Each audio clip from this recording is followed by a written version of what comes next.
Now, US President Barack Obama will touch down in Tokyo on Wednesday for a week-long Asian trip. It follows, of course, our Prime Minister's recent Asian trade mission. To understand the importance of Barack Obama's visit, let's cross to Bates Gill now from the US Study Centre at the University of Sydney. Bates, good morning to you. Good morning, Michael.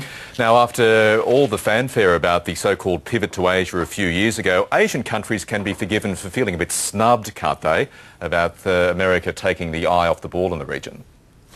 I don't think that's a fair criticism, honestly. This will be the president's fifth visit to the region in just over 5 years that he's been in office. He's been to 12 countries in the Indo-Pacific, and several of them has made multiple visits. And, you know, speaking of the president, doesn't even count all the major cabinet level officers who've also been out here.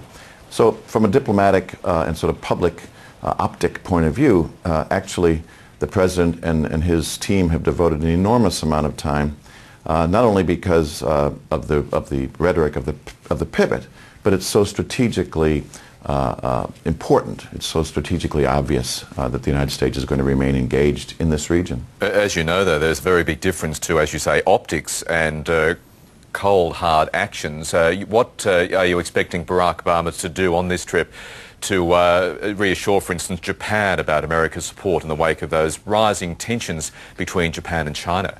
Yeah, it's going to be a bit of a thorny and tricky context for the president. Expect some announcements in Japan, in South Korea, as well as in the Philippines about an uptick in American military presence, including new rotations of troops, as well as new equipment being deployed to the region. But, you know, this is a tricky context. Obviously, everything the president says and does, certainly on the military side of things, has to be done in a way which also balances the important relationship which the United States seeks to have with China. And he, of course, is not going to China. He's going to China as part of a swing through the region towards the end of the year that, of course, encompasses the G20 meeting in Brisbane. But China really will be in the room, won't it, Bates Gill, for every conversation the president has with Asian leaders? Yeah, in a sense, China's the sort of fifth country that the president will be visiting, as it were. Yes, it's important across so many issues, whether it's on trade, whether it has to do with some of the rising tensions which China's having with the key neighbors like Japan and the Philippines, or whether it's simply with regard to the future of stability and regional architecture.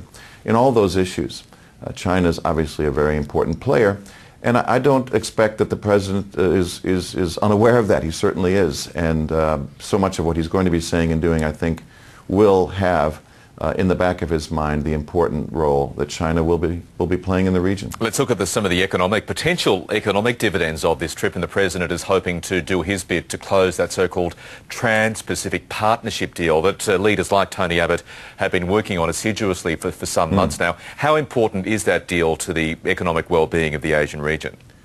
Well, I think it's very important, obviously, because anything we can do to try and improve the investment and trade climate for an already economically dynamic region is going to be beneficial to one and all.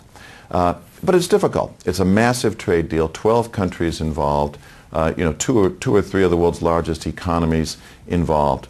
It's going to be tough, and we're not going to see any breakthroughs during this particular visit. Instead, I think what the president is going to do, first of all, is going to really emphasize the importance to the United States and to the region for increasing trade and investment, and try to lay the groundwork, I suppose, for those difficult negotiations he's going to have back home with Congress, hopefully towards the end of this year, to try to get that new trade agreement finalized. Bates Gill, thank you very much for your time this morning.